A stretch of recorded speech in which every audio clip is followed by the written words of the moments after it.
Hello everyone. तो चलिए आज हम जो हमारा लास्ट वीडियो उसको हम कंटिन्यू करेंगे। लास्ट वीडियो में हम एक पाइपलाइन बना रहे थे हमारे एनसाइबल के प्लेबुक के थ्रू। ये उसका एक समरी है जहाँ पे हमने होस्ट जो है लोकल होस्ट रख रखा है और इसके थ्रू हमने कुछ रोल्स को कॉल किया है। यहाँ पे कुछ रोल्स हैं, इसको हमने कॉल किया है जो कि आपका जो AWS पे जो कुबरनेटिस का क्लस्टर है, ठीक है, उसको बनाएगा और साथ में लॉगिन और बिल्ड पुश इमेज करेगा डॉकर पे और साथ में डिप्लॉय करेगा आपके कुबरनेटिस पे। इस पे मैंने जो लॉगिन ECR है ना, इसको मैंने एक्स्ट्रा डाला हुआ है। मुझे इसलिए इसको डालना पड़ा, या इसलिए मैं इसको डालना चाहता था क्योंकि मैं ये चाहता था कि मेरा लॉगिन ढंग से चल रहा है कि नहीं चल रहा। तो अगर मैं लॉगिन की बात करूँ तो ECS पे गया मैं एक बार,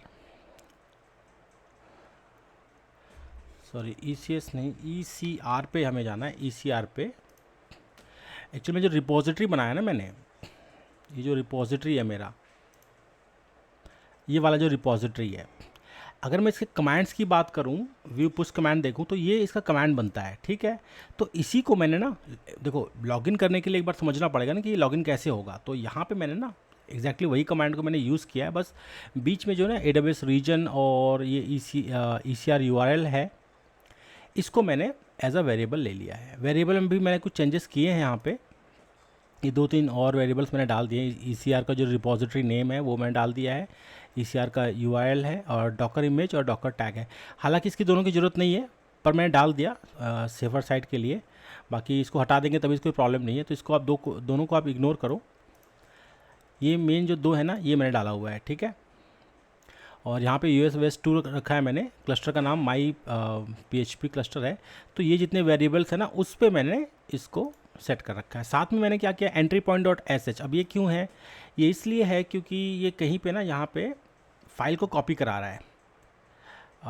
ये है ना CP लिखा हुआ है यहाँ पे, वर्चुअल होस्ट जो फाइल्स है उसको यहाँ पे कॉपी कर रहा है। यहाँ पे देखो डॉट ऐप है, तो डॉट ऐप के अंदर भी एक मेरा यहाँ पे index.php है, इसी को वो var HTML पे डाल रहा है, फिर कॉपी कर रहा है एंट्री पॉइंट डॉट SH। अब एंट्री पॉइंट डॉट SH हमने लास्ट प्रोजेक्ट में इसको कई बार यूज़ किया है, जो कि क्या करता है ना, आपके जो अपाचे है उसको फोरग्राउंड में चलाता है, ठीक है। तो ये फाइल्स वो मांग रहा था, इसलिए मुझे वो डालना पड़ा।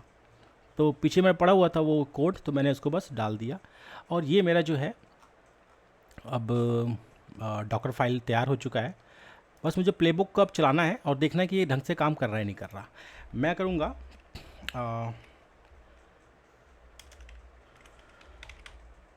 ये रहा मेरा एक, इसे मैंने -VVV कमांड डाला हुआ है। इससे क्या ना, थोड़ा डिटेल में आपको पता चलेगा कि क्या एरर आ रहा है, क्यों एरर आ रहा है, ठीक है। मैं इसको एंटर करता हूँ और देखते हैं ये क्या कर पाता है। यहाँ पे गैदरिंग फैक्ट्स बोल रहा है, ठीक है। यहाँ पे बिल्ड पुश, ये पुश जो है वो भी बता रहा है। चेंज 1, ओके 4 है, चेंज 1 है, फेल्ड 1 है। फेल क्या हुआ ये हम देखेंगे यहाँ पे। Fatal message, the task include options with undefined variable ECR repository URL। जो वेरिएबल हमने डिक्लेयर किया ना, ECR रिपोजिटरी URL, अब उसको देखते हैं कहाँ पे ये जो मुझे मिलेगा इस कोड पे मिलेगा। मैं डायरेक्टली क्लिक करके भी मैं खोल सकता हूँ यहाँ पे। तो जो ECR जो URL है ना, इसको बोल रहा है इनवैलिड बता रहा है, ये अनडिफाइंड बता रहा है, ECR रिपोजिटरी URL। तो अगर मैं अपने वेरिएबल में जाऊँ, ECR रिपोजिटरी, अच्छा ये URL नहीं है, ये नेम है, ये गलती हो गई है, तो इसको ठीक करना है हमारे को। तो ये जो URL है इसको मैं कर देता हूँ नेम, ठीक है। तो ये क्या करे, डॉकर टैग करेगा। ये मेरा जो एप्लीकेशन का जो नाम है, मतलब जो कंटेनर का जो नाम होगा, जो इमेज का नाम होगा, ये वो है, उसके आगे एक टैग लगा देगा लेटेस्ट नाम से और इसको पुश करेगा, ठीक है। यहाँ पे ये पुश करेगा और यहाँ पे URL जो लिखा है इसको मुझे हटाना है, ये इसी का एरर दे रहा था। इसको कर देता हूँ मैं नेम और इसको मुझे करना है सेव। एक बार फिर इसको चला के देखते हैं अब आगे क्या कहता है ये। तो अभी ये चल रहा है, क्रिएट EKS क्लस्टर बोल रहा है। तो जो क्लस्टर है हमारा अगर ऑलरेडी बन गया है तो उसको स्किप कर देगा, बाकी ये चलाएगा उसको। अभी यहाँ पे पुश बोल रहा है ये, तो अब ये इमेज को पुश करेगा। ये यहाँ पे पुश बोल रहा है अभी। तो कहने का मतलब है मेरा, अगर मैं मेन YAML पे जाऊँ प्लेबुक वाले पे, यहाँ पे, तो ये पुश पे ऑलरेडी पहुँच गया है। फेल्ड अभी भी आ रहा है मेरा यहाँ पे, ये बोल रहा है। अब किस जगह पे डिप्लॉय EKS, अब देखो वो वाला जो प्रॉब्लम था पीछे वाला, deploy PHP application to EKS, deploy underscore EKS है, डिप्लॉय EKS के अंदर ये वाला है टास्क मेन, इसके अंदर अब एरर आने लग गया है। ये क्या एरर बोल रहा है ये, यहाँ पे भी देखो सेम इशू है, ECR रिपोजिटरी URL, यहाँ पे इसको भी ये दिक्कत दे रहा है ये। तो ECR रिपोजिटरी URL है, इसको भी मैं ठीक करूँगा, इसको मैं करूँगा नेम, ठीक है। और भी कहीं पे एरर नहीं, यहाँ नेम स्पेस है, ठीक है। इसको मैं करता हूँ सेव, और मैं क्या करूँगा, इसको फिर से चलाऊँगा।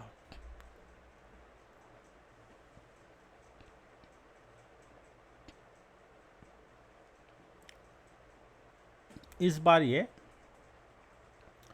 पुश कर रहा है, ये इमेज यहाँ पे अभी दिखाई दे रहा है मुझे, पुश कर रहा है। पुश करने के बाद ये यहाँ पे अब EKS जो रोल है डिप्लॉय करने का, टास्क मेन डॉट YAML 15, ये देखो 40 लाइन पे चला गया, ये अभी चल रहा है ये। और यहाँ पे अब फेल्ड 0 आ गया और चेंज 4 है, अनरीचेबल 0 है, ठीक है।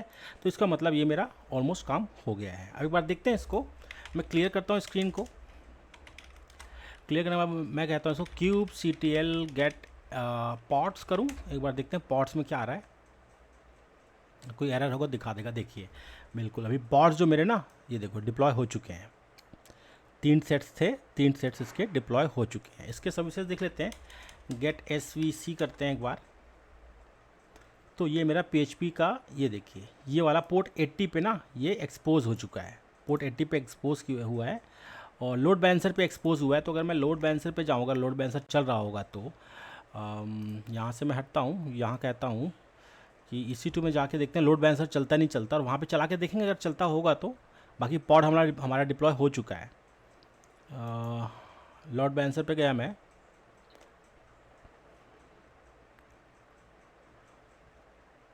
और फिलहाल यहाँ पे तो लोड बैलेंसर दिखाई नहीं दे रहा मुझे, ये ओरेगॉन ही है।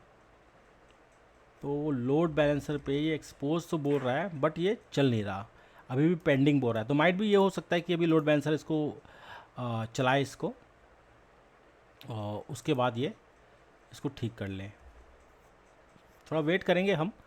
बाकी ये जो है ना, ये वे आपके इसके थ्रू अभी हमने क्या किया, बिल्कुल ये हमने ना चला दिया है। आपके पॉड वगैरह सब दिखाई दे रहे हैं, सर्विसेज वगैरह सब दिखाई दे रहा है। हाँ, थोड़ा सा आपको क्या करना पड़ेगा ना, इसको थोड़ा ट्विक करना पड़ सकता है। जैसे खासकर जो लोड बैलेंसर है ना, ये टाइप लोड बैलेंसर है, इसको आप चाहो तो नोड पोर्ट कर दो, तो नोड पोर्ट पे शायद ये ढंग से चल जाए। नोड पोर्ट ऐसे कर दो, टाइप नोड पोर्ट कर दिया तो शायद नोड पोर्ट पे डायरेक्ट चल जाए। अगर ये आपका जो लोड बैलेंसर पे नहीं चलता है तो, और इसको एक बार अपडेट करने की कोशिश करते हैं। कोई एरर होगा तो बता देगा। बस मैंने यही किया है कि अब लोड बैलेंसर ना यूज़ करें, ये नोड पोर्ट यूज़ कर ले। टारगेट पोर्ट 80 है, तो ये थोड़ा सा चेंजेस करेगा। तो ये एक्चुअली में अभी देखो, अभी हमने कुछ भी नहीं किया यहाँ पे, जो भी है इस कोड ने किया है। हमने कंसोल पे ना लॉगिन किया ना कुछ, उसने खुद EKS का आपका क्लस्टर बना लिया। उसने खुद वहाँ पे अगर मैं जाऊँ, अगर मैं आपको ECR भी दिखाऊंगा ना, अगर मैं यहाँ पे गया और कंटेनर रजिस्ट्री की मैं बात करता हूँ, तो यहाँ पे एक बार समझते हैं। यहाँ पे मैं गया था और ये है मेरा रिपॉजिटरी में देखो, यहाँ पे मेरा अपना इमेजेस भी आने लग गया है, ठीक है। ये मेरा इमेजेस भी अब दिखाई देने लग गया है।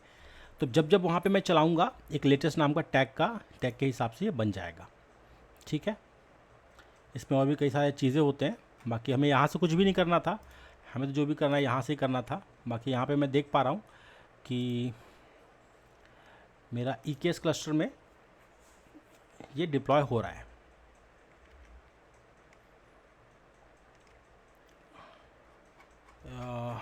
देखते हैं इसका आउटपुट क्या आया।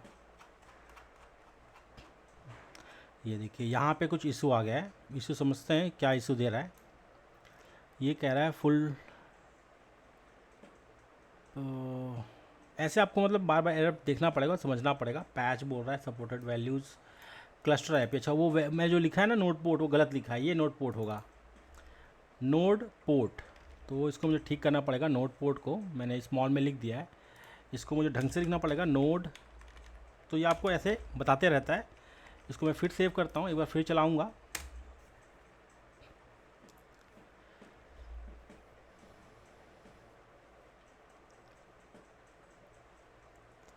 और थोड़ा सा चलने में टाइम लेगा।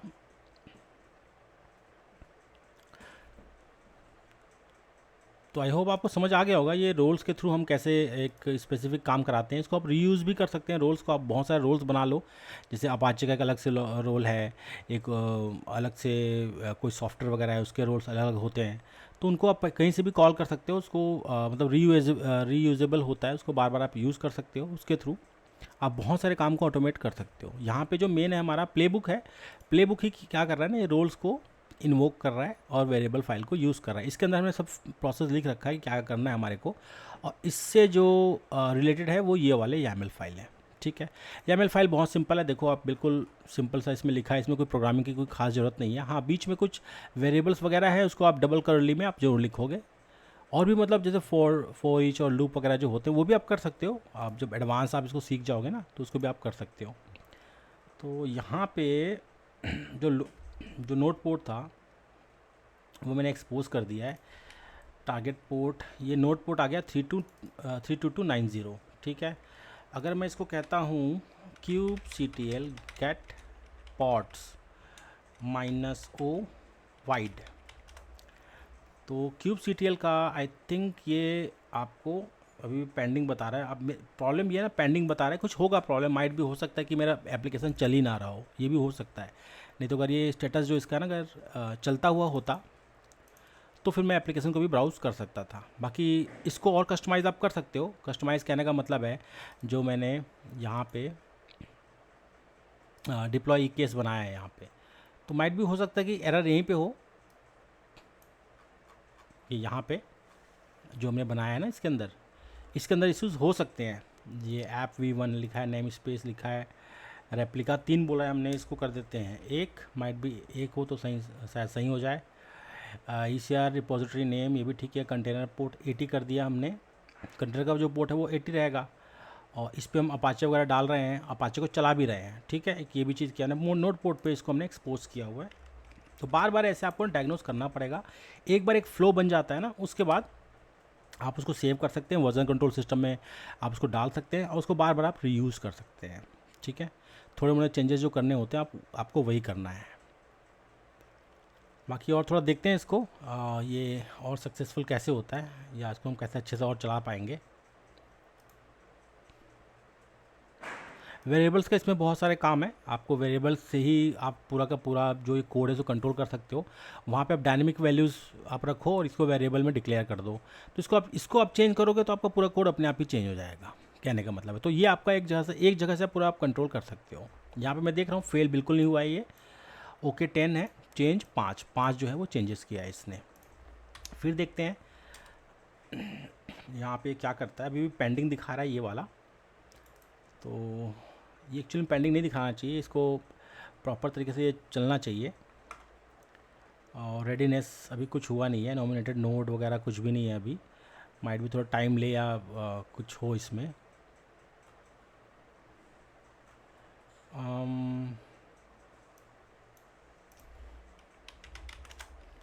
kubectl गेट डिप्लॉयमेंट,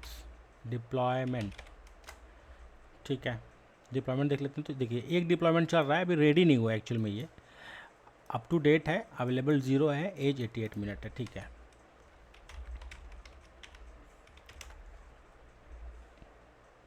ये इसका इमेज है, ये देखिए बिल्कुल यहाँ पे इमेज भी दिखा रहा है, सेलेक्टर बता रहा है, कंटेनर बता रहा है कि ये कंटेनर है, और फिलहाल अप टू डेट ये दिखा रहा है। रेडी बस नहीं हुआ, ये अगर रेडी हो जाता ना तो शायद ये एप्लीकेशन मेरा चलने लग जाता। तो ये पूरा प्रोसेस है आपका, जो AWS के अंदर आप कहें देखो एंड टू एंड पाइपलाइन ये भी है। ठीक है, इसको हम एंड टू एंड पाइपलाइन कहेंगे, बट ये ऑटोमेटेड नहीं है, आपको हर बार मैनुअली ही आपको करना पड़ेगा। अब इसमें हमें क्या करना है ना, यहाँ पे जो है आपका एप्लीकेशन जो है, अब ये एप्लीकेशन है मान के चलो, इसके अंदर आप पूरा अपना कोड वगैरह लिखते जाओ और इसको बार बार सेव करते जाओ, फिर इसको आपको मैनुअली चलाना पड़ेगा, एक ये प्रॉब्लम है। तो इसी के लिए हम क्या करते हैं ना, जेंकिन्स या कोई थर्ड पार्टी टूल, जैसे अगर मेरा ये जो रिपोजिटरी है, ये मेरा अगर आप कह लें कि ये गिटहब पे है, तो गिटहब के अंदर एक एक्शन आता है, वो बिल्कुल CI/CD पाइपलाइन चलाता है वो, तो वहाँ पे हम डिफाइन कर देंगे कि जैसे ही यहाँ पे कोड कोई भी आए ये पाइपलाइन को चला दे या ये कमांड चला दे, तो वो बहुत सिंपल सा हो जाता है, बहुत ही सिंपल हो जाता है वो। जेंकिंस में तो काफ़ी सारी चीज़ करने पड़ते हैं, बट जेंकिंस में भी आप कर सकते हो, एक सिंगल लाइन कमांड लिख सकते हो कि एनसाइबल प्लेबुक, और उसके बाद जो प्लेबुक का नाम है वो, तो अपने आप उसको चला देगा। तो जैसे ही वेब हुक के थ्रू आपका नया कोड वहाँ पे आएगा तो ट्रिगर हो जाएगा अपने आप आपका पाइपलाइन और अपने आप चलेगा। तो कहने का मतलब यही कि टेराफॉर्म और साथ में एनसाइबल होता है हमेशा थर्ड पार्टी किसी खासकर ये इस तरह के ऑटोमेशन के लिए कि जैसे आपका VCS के अंदर कुछ आए तो अपने आप पाइपलाइन चले, ठीक है। तो उसके लिए आपको ये ज़रूरत पड़ती है। बाकी एनसाइबल में ऐसा नहीं कि हर चीज़ नहीं हो सकता, बिल्कुल वो भी हो सकता है। एनसाइबल का जो टावर है, जो मतलब क्लाउड सर्विसेज है आपका एनसाइबल के अंदर, तो आप उसको अगर यूज़ करते हो ना और उससे मेंटेन करते हो तो फिर वहाँ पे भी ऑटोमेशन हो सकता है। बट वो पेड सर्विसेज है तो लोग उसको प्रेफर नहीं करते ज़्यादा। अगर आप AWS पे हो तो आप कोड पाइपलाइन यूज़ कर सकते हो, नहीं तो कई लोग जेंकिंस यूज़ कर सकते हैं, ठीक है। कई लोग और तरीके से यूज़ करते हैं, है ना, जैसे कि SNS के टॉपिक्स भी यूज़ करते हैं, लैम्डा के फंक्शंस भी यूज़ कर सकते हैं कई लोग। तो आपके पास बहुत तरीके हैं इसको ऑटोमेट करने के कि किस तरीके से वो चलेगा और क्या क्या चीज़ें वो कंप्लीट कर पाएगा। फ़िलहाल मैं यहाँ पे देख पा रहा हूँ कि जो मेरा ऐप है अभी रेडी नहीं है। माइट भी इमेज में या किसी चीज़ में प्रॉब्लम हो सकता है, मैं इसका कुछ कह नहीं सकता।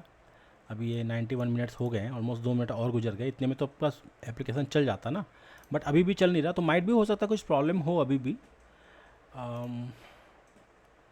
बाकी ये एक वे है आपका कैसे एनसाइबल काम करता है आपका एंड टू एंड पाइपलाइन में।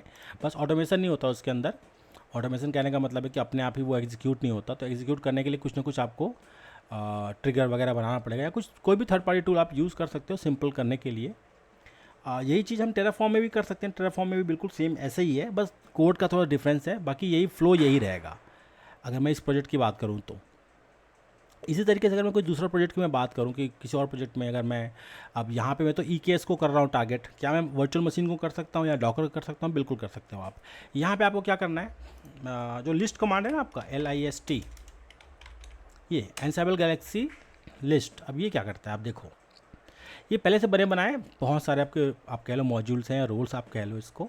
जैसे अभी मैंने इसको AWS वाले को मैंने क्या किया था, इसको इंपोर्ट किया था। जैसे नेट कॉमन है, पॉजिक्स है, बहुत सारे ये काम करता है आपके लाइनस के फाइल सिस्टम में। यूटिलिटीज़ है, विंडोज़ वाला जो है विंडोज़ के काम में बहुत इम्पोर्टेंस है इसका।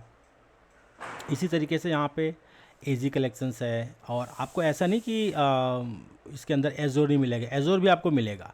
चॉकलेटी है, और कई थर्ड पार्टी और भी हैं, जैसे सिस्को के देखो ASA है, ACI है, मेराकी के जो फायरवॉल्स वगैरह होते हैं, UCS है, सिस्को का UCS जो होता है आपका, जो सर्वर्स होते हैं UCS वाले, वो भी है।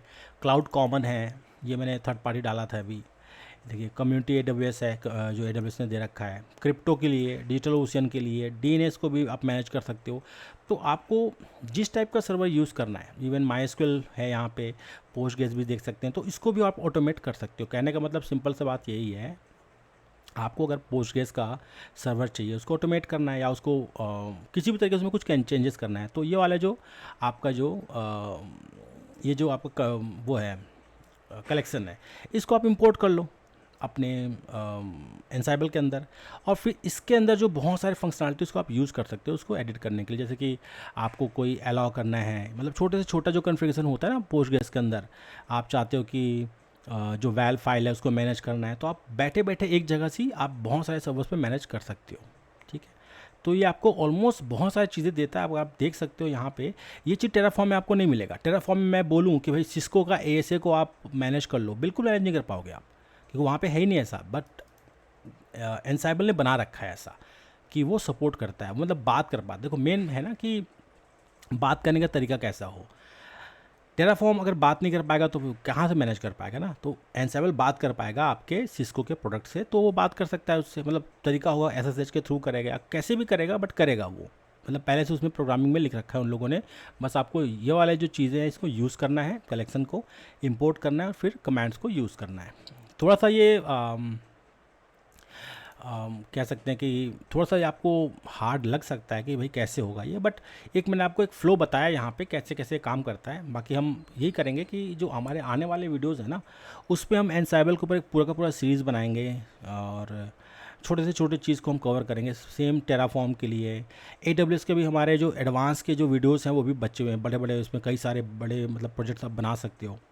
ठीक है, अभी तो जो भी हमने इंटरमीडिएट का जो कोर्स है वो कंप्लीट किया हुआ है, तो वो सब भी हम करेंगे।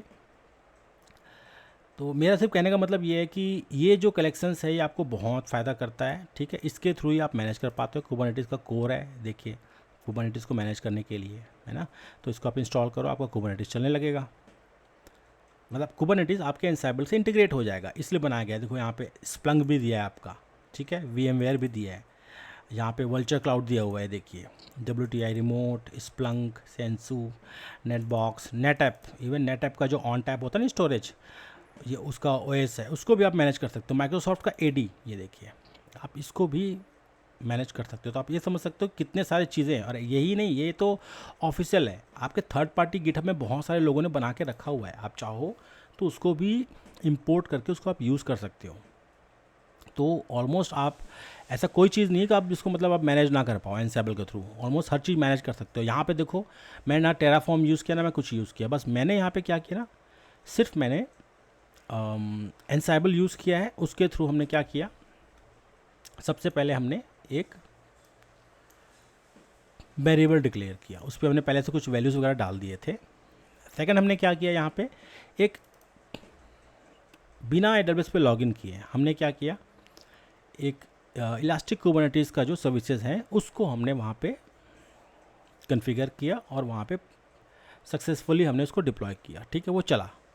फिर हमने क्या किया, जो आपका जो कंटेनर रजिस्ट्री है AWS का, उसके अंदर हमने एक लॉगिन का सिस्टम बनाया कि हम उस पर लॉगिन कर पाएँ। उसके बाद एक हमने डॉकर फाइल बनाया। डॉकर फाइल के थ्रू हमने क्या किया, इसको यहाँ पे जो हमारा ECR है उसको हमने वहाँ पे पुश किया। ठीक है, ECR पे हमने अपना डॉकर फाइल पे जो लिखा हुआ जो इमेज है उसको हमने वहाँ पे पुश किया, उसको हमने देखा भी। जैसे ही वहाँ पे इमेज पुश हो गया, हमने क्या किया, EKS पे उसको डिप्लॉय कर दिया। डिप्लॉय का फाइल आपको यहाँ पे मिल जाएगा, ये डिप्लॉय का फाइल है। अब हाँ, इस फाइल में आपको कुछ ऊपर नीचे करना पड़ सकता है, इसको अपने हिसाब से कर लेना। ये तो आपके सिर्फ ये सब चीज़ों से आपको घबराना नहीं है। ये जो है ना, ये आपका वेरिएबल है, कोई बहुत बड़ा चीज़ नहीं है। वेरिएबल बस आपको समझना है वेरिएबल क्या चीज़ है। वेरिएबल आप डिक्लेयर करो, और ये इसको आप ना, जैसे वहाँ पे वेरिएबल डिक्लेयर करने से फ़ायदा क्या है, अब इसके बारे में बात कर लेते हैं हम। जैसे मान के चलें आपके पास 3-4 इन्वायरमेंट्स है। ये मान के चलो मेरा डेव अकाउंट है। डेव अकाउंट जो है मेरा US West 2 में है। ठीक है, इसका मैंने ECR का एक अलग से URL दे रखा है, ये सब दे रखा है। अब मेरे को सेम कोड ना, मैं क्या करूँगा, मुझे चलाना पड़ेगा। मैं ये कहूँगा कि अगर मैं एक एग्जांपल दूँ, ठीक है, ये डेव एनवायरनमेंट मेरा बन गया, बिल्कुल चल रहा है। मैं कहता हूँ इसको कि आप ऐसे करो, इसको West 2 की जगह ना ईस्ट 2 पे देखते हैं, ईस्ट 2 है कि नहीं है। ईस्ट 1 होता है, ईस्ट 2 नहीं होता जहाँ तक मुझे पता है। ऐसे मैं आपको एग्जांपल दे सकता हूँ कि इसको ना आप अपने हिसाब से किसी और रीजन में, है ना, या अगर सेम रीजन पे हो तो आप उसके अंदर एक अलग से इन्वायरमेंट बना सकते हो, या अलग से अकाउंट के अंदर भी बना सकते हो अगर आप मल्टीपल अकाउंट यूज़ करते हो तो।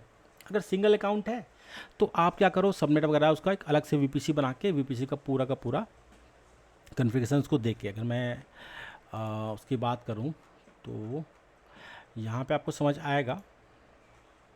हमने ना क्या किया था,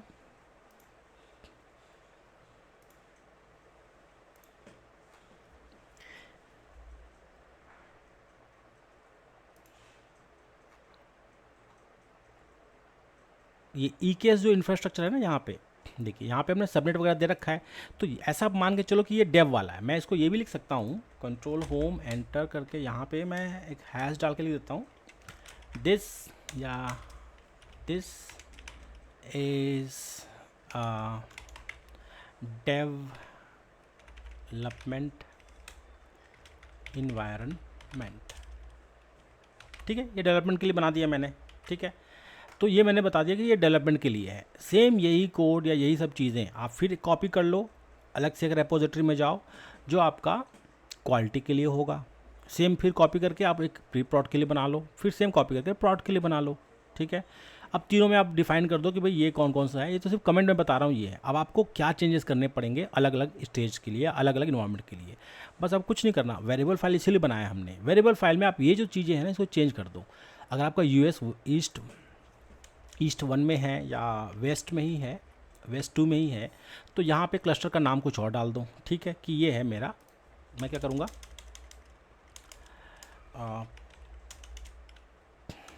QA या QA क्लस्टर, ठीक है। QA क्लस्टर लिख दो, अपना कंपनी का नाम लिख दो या जो प्रोजेक्ट का नाम है उसके हिसाब से लिख दो। आपका जो एप्लीकेशन का नाम है वो आप डाल दो, माई PHP ऐप QA ऐसा लिख सकते हो। डॉकर फाइल है, ठीक है, नेम स्पेस डिफ़ॉल्ट है।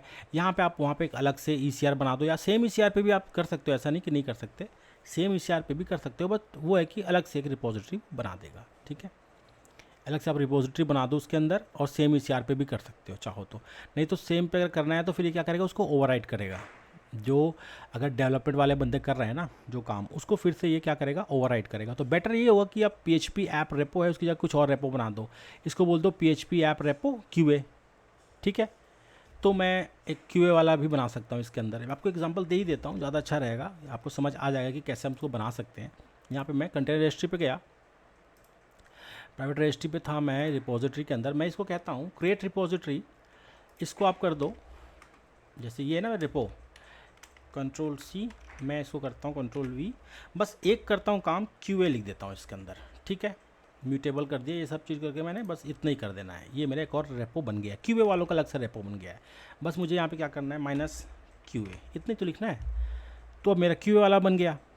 भाई ECR का जो URL वगैरह सब यही रहेगा, अभी बस ये कि QA वाला बनेगा। डॉकर इमेजेस दोनों की ज़रूरत तो थी नहीं, बट रहने देते हैं इसको, ये डॉकर फाइल से उठा लेगा। अब जो PHP का इमेज बनेगा वो QA के नाम से बनेगा, तो इससे हम आइसोलेट कर रहे हैं, दोनों को आइसोलेट कर रहे हैं, ठीक है। कंट्रोल सेव कर दिया मैंने। और अगर मैं प्लेबुक YAML की तरफ जाऊँ तो यही सब चीज़ें हैं। बस मैंने ना क्या किया है, और मुझे क्या क्या चीज़ चेंजेस करने पड़ सकते हैं वो आप देख सकते हो। यहाँ पे बिल्ड वगैरह है, बिल्कुल ठीक है, यही सब रहने देते हैं। और एक ही की से चलेगा। अगर सिंगल अकाउंट की अगर बात करूँ तो सिंगल अकाउंट में ही सब चीज़ चल रहा है। ECR का रिपोजिटरी नेम बिल्कुल आई थिंक सही है। रिपोजिटरी नेम की बात करूँ ना मैं यहाँ पे, अगर वेरिएबल के अंदर, तो ठीक है, यहीं पे ECR का यहाँ पे बिल्कुल ठीक है। जो आपका अब जो है क्लस्टर की जो बात करते हैं हम, क्लस्टर हमारा थोड़ा सा तकलीफ़ दे सकता है हमारे को, क्योंकि उसी क्लस्टर पे जा रहा है ना। तो मैं ये कर सकता हूँ कि अगर उसी क्लस्टर पे मुझे बनाना है, देखो अगर बार बार, देखो अब अलग अलग क्लस्टर तो आप नहीं बनाओगे ना कुबरनेटिस के लिए, प्रैक्टिकली वो अच्छा भी लगेगा नहीं। तो अब जो डिप्लॉयमेंट जो चला रहे हो ना आप, उस पर ऐसे करो, सबनेट वगैरह जो है, अब यही डालना है तो यही डाल दो, नहीं समझ आ रहा तो फिर एक और पॉड बना लो, अलग पॉड बना लो, ये ज़्यादा अच्छा रहेगा। नेम स्पेस आ गया, नेम स्पेस यहाँ पे AWS लिख दिया मैंने, नेम क्लस्टर नेम यहाँ तक सही है। नेम स्पेस आ गया, प्रेजेंट बोल दिया, app V1 PHP app name है। मैं इसको कह देता हूँ भैया ये QA वाला ऐप है, ठीक है, PHP ऐप। सेम इसी तरह से मैच कराने के लिए QA, यहाँ पे भी एक है, बोल देता हूँ QA, और यहाँ पे कंटेनर का जो स्पेक है QA ही लिख देता हूँ मैं। और कहीं पे कुछ नज़र आ रहा है, PHP service, PHP app QA -service, और यहाँ पे भी -QA, ठीक है। तो ये QA डिफ़ाइन हो गया है, इसको सेव कर देते हैं। अब एक बार चला के देखेंगे इसको। अब ये क्या करता है, देखो आप ऐसे समझो कि मैंने एग्जिस्टिंग को नहीं छेड़ा हुआ है। अब ऐसे मान के चलो, इसको मैंने कॉपी करके एक नया कोड बेस पे बनाया, मतलब QA वालों का अलग कोड है, ऐसा है। मैंने इसको, आप ये समझो कि जो ओरिजिनल कोड है उसको मैंने कॉपी किया, कॉपी करने के बाद मैंने एक ना अलग से रिपोजिटरी बना दिया मैंने गिटहब पे, है ना, या अपने सिस्टम पे, और उसके बाद इसको मैं मॉडिफाई करके मैंने इस तरीके से कर दिया कि QA वाला ही बन जाए, ठीक है। तो अभी हमारा डेवलपमेंट बन गया है, इससे QA बन जाएगा। तो मैं क्या करूँगा, एक बार चला के देखते हैं, एनसेबल प्लेबुक YAML। कुछ एरर आएगा तो फिर देखो आपको वैसे ही डायग्नोज करना पड़ेगा बार बार, ठीक है। और एक बार वो हो जाएगा तो फिर आपका बन गया। तो एक इन्वायरमेंट बनने के बाद दूसरा इन्वायरमेंट बनने में ज़्यादा टाइम लगता नहीं है, ठीक है, ज़्यादा टाइम बिल्कुल लगता नहीं है। आप उसके हिसाब से चला सकते हो। देखो ये EKS क्लस्टर जो है, अगर ऑलरेडी उसको मिल गया कि क्लस्टर बना हुआ है तो वो तो बनाएगा नहीं। हाँ, अगर उसको लगेगा कि जो यहाँ पे जो पॉड है, अब वो QA के लिए अलग से पॉड बनाओ तो QA के लिए अलग से पॉड बन जाएगा। कहने का मतलब ये है, प्रोडक्शन की बात करें तो आप एक ही क्लस्टर में अलग अलग पॉड बना सकते हो, क्यूए के लिए अलग बना सकते हो, उनका नेम स्पेस डिफाइन कर सकते हो कि भाई ये क्यूए वालों का है, ये डेवलपमेंट वालों का है, ये प्री प्रॉड वालों का है, ये प्रोडक्शन का है। ठीक है, तो वो सब चीज़ आप यहीं से एक जगह से बैठे बैठे सेंट्रलाइज कंट्रोल कर सकते हो। हाँ, मैनेजमेंट के लिए आप यही कर सकते हो कि गिटहब के अंदर 4 अलग अलग रेपो बना दो कि ये डेवलपमेंट वालों का है, ये क्यूए वालों का है, ये जो है दूसरा वाला ये आपका प्री प्रॉड है, ये प्रॉड है। ठीक है, और उसके हिसाब से उसको आप मैनेज करो। कोड एक बार आपने कोड लिख दिया, उसी को आप 4 जगह कॉपी कर लो, 4 इन्वायरमेंट अलग से आप बना सकते हो, फिर अपना अपना लोग काम करते रहेंगे।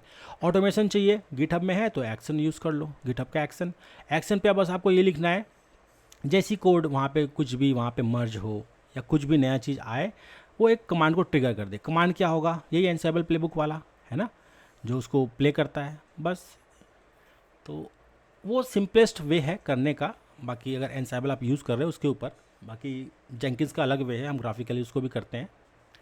तो आप चाहो तो code commit sorry code pipeline use कर सकते हो AWS के अंदर, चाहो तो आप गिटहब के अंदर हो तो एक्शंस यूज़ कर सकते हो, गिट लैब है तो रनर यूज़ कर सकते हो, बिट बकेट में भी होता है, बिट बकेट भी यूज़ कर सकते हो, और भी आर्गो CD है, ऑक्टोपस डिप्लॉय है, और भी बहुत सारी चीज़ें होती हैं। अब इसके बीच में हमारे पास ये PHP का एप्लीकेशन है, इसमें बिल्ड का कुछ हमने किया नहीं है, बाकी बिल्ड भी हम कर सकते हैं।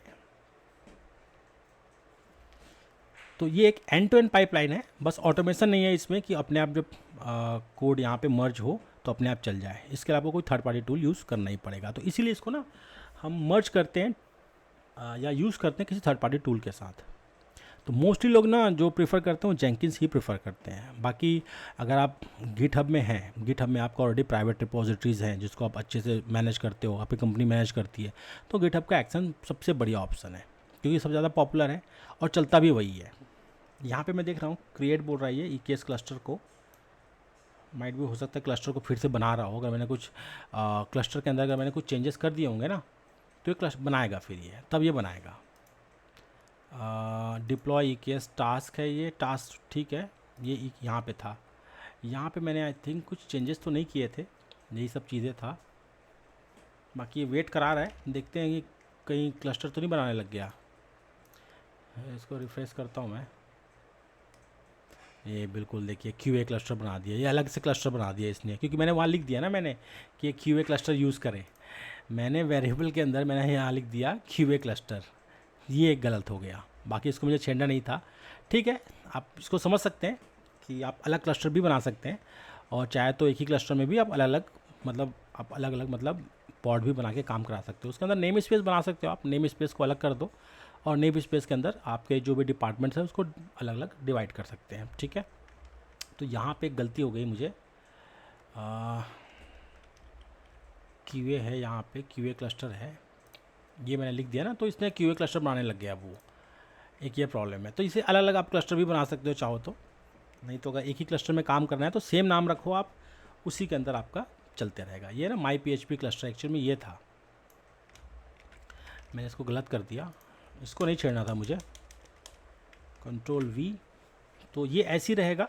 और यहाँ पे इमेज नेम जो है वो सब चेंज हो जाएगा। यहाँ पे मैं इसको सेव कर देता हूँ, इसको नेक्स्ट रन पे चलाऊँगा, कंट्रोल सेव, इसको मैं नेक्स्ट रन पे चलाऊँगा। अभी क्लस्टर बनने में टाइम लगेगा, इसलिए ये थोड़ा सा रुका हुआ है। यहाँ पे ये देखिए क्रिएटिंग बोल रहा है ना ये, तो इसको मुझे क्या करना पड़ेगा ना, फिर से इसको हटाना पड़ेगा, और फिर मैं एक ही क्लस्टर में आप यूज़ करना चाहता हूँ, कहने का मतलब है।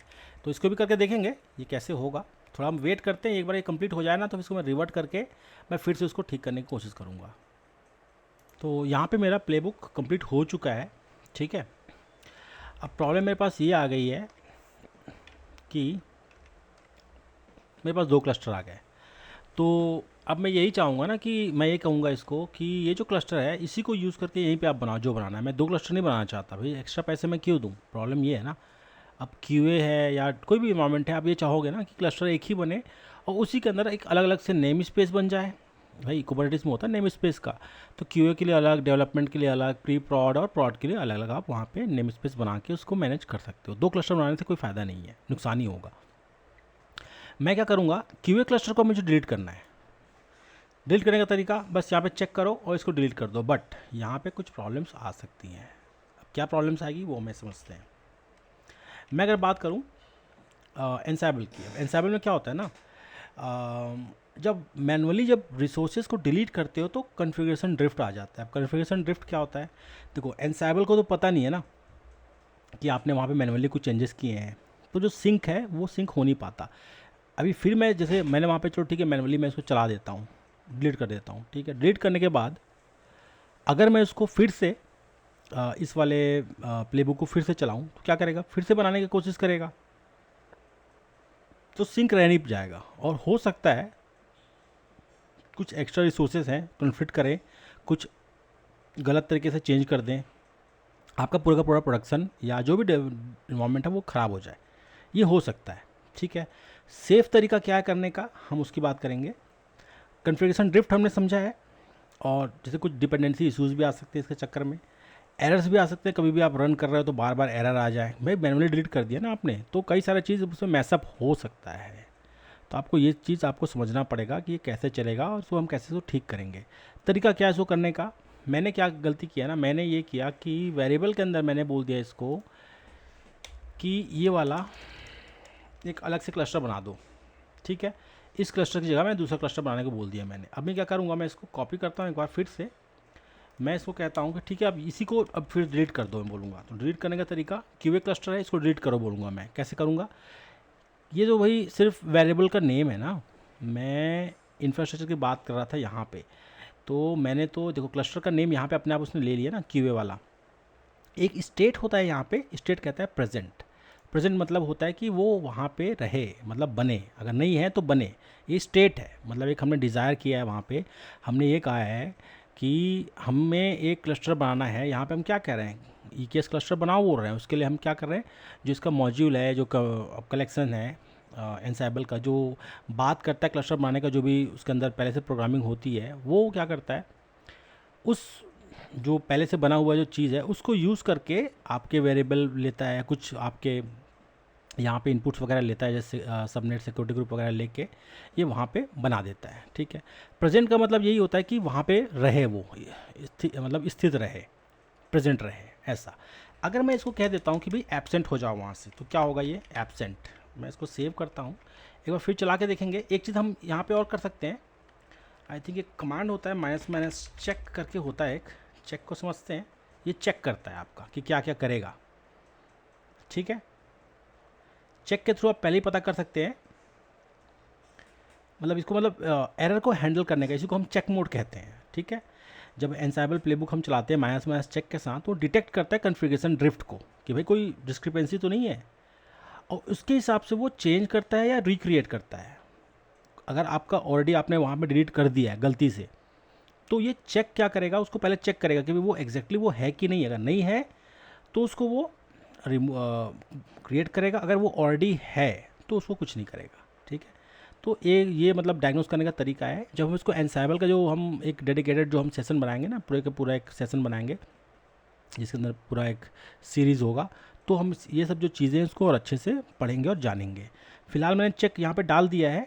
ये क्या करेगा, अगर उसको मैंने एब्सेंट बोला है यहाँ पे, तो अगर मिलता है या जो भी मैंने उसको कहा है, तो एक्चुअली में इसको डिलीट करना है मुझे, तो मुझे सिर्फ डिलीट ही करना है इसको, मुझे चेक नहीं करना था। बाकी मैं चेक कर दिया है, बाकी मैं ये कोशिश करूँगा इसको डिलीट करने की थ्रू एनसाइबल, क्योंकि मुझे यहाँ पे कुछ करना ही नहीं है, मैं यहाँ पे कुछ चीज़ करना ही चाहता मैनुअली, ठीक है। थोड़ा वेट करते हैं, ये माइट भी थोड़ा टाइम ले सकता है, कुछ एरर भी दे सकता है, ऐसा नहीं कि एरर नहीं दे सकता है।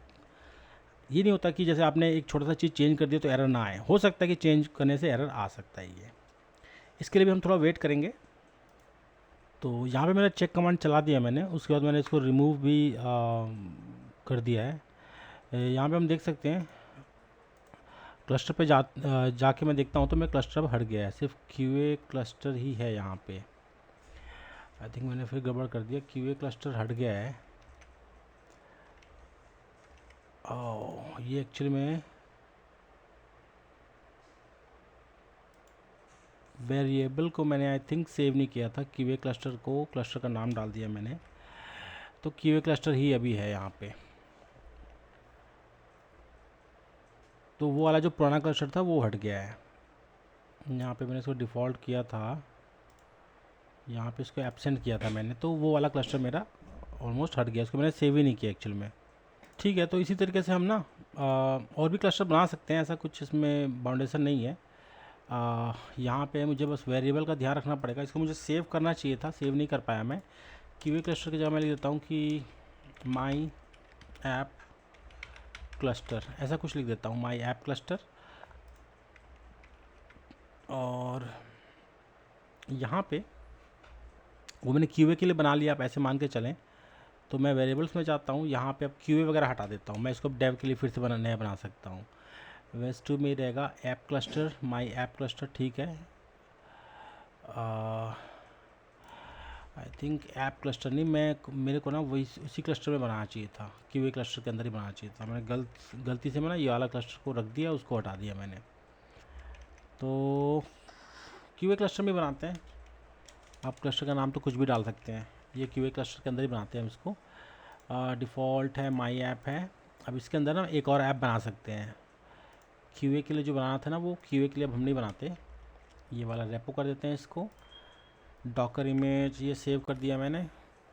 लॉगिन ईसीआर के अंदर कुछ नहीं छेड़ना। यहाँ पे जो क्यूए किया था ना, ये वाले जो क्यूए है, पीएचपी ऐप, इसको कर देते हैं, इसको भी पीएचपी ऐप कर देते हैं। ये सबको ठीक करना पड़ेगा, एक्चुअली उस नाम से बन गया है वो ऑलरेडी। तो अब मैं यहाँ पे डेव के लिए भी एक बना सकता हूँ, ठीक है। ये मैंने सेव कर दिया, और भी देख लेता हूँ कहीं और पे तो कोई गलती नहीं है। यहाँ तक तो ठीक ही लग रहा है। मेन ये पीएचपी ऐप आ गया, आई थिंक, और मुझे नहीं लग रहा कहीं पे गलती होगा। क्लस्टर का नाम जो है, ठीक है, तो क्यूए क्लस्टर ही है इसका नाम, और इसको डिफ़ॉल्ट कर दिया मैंने। इंफ्रास्ट्रक्चर पे मैं गया, इसको प्रेजेंट कर दिया मैंने, ठीक है। एक बार फिर चला देते हैं, एक और हमारा इन्वायरमेंट ना हमारा अब बन जाएगा। यहाँ पे थोड़ा सा वेट करते हैं। अब मेरे हिसाब से यहाँ पे एक और क्लस्टर नहीं बनना चाहिए, अगर मैं ठीक से कॉन्फ़िगरेशन किया है तो। यहाँ पे इसी क्लस्टर के अंदर ना अब मेरा दूसरा पॉड भी बन जाएगा। यहाँ पे अभी देखिए चल रहा है ना, देखो पुश कर दिया इसने, और यहाँ पे डिप्लॉय क्रिएट ई केस, अब ई केस में डाल रहा है ये देखिए बहुत जल्दी जल्दी हो रहा है ये। अब डिप्लॉय पीएचपी आ गया, एक्सपोज पीएचपी सर्विस आ गया, देखिए बहुत जल्दी कंप्लीट होगी, ऑलरेडी क्लस्टर बन गया है ना, तो भी जल्दी काम करेगा। मैं करूँगा क्यूब ctl गेट पॉड्स, देखते हैं चलता ही चलता। ये देखिए ये पॉड आ गया मेरा भी, ठीक है।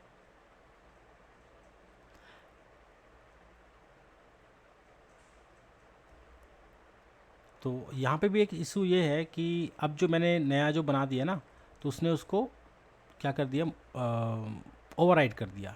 जो क्यूए वाला मैंने बनाया था उसको ओवरराइड कर दिया। तो बेस्ट वे यही है कि आप इसको कॉपी करो, नया रेपो पे लेके जाओ और वहाँ पे नया बनाओ, ठीक है।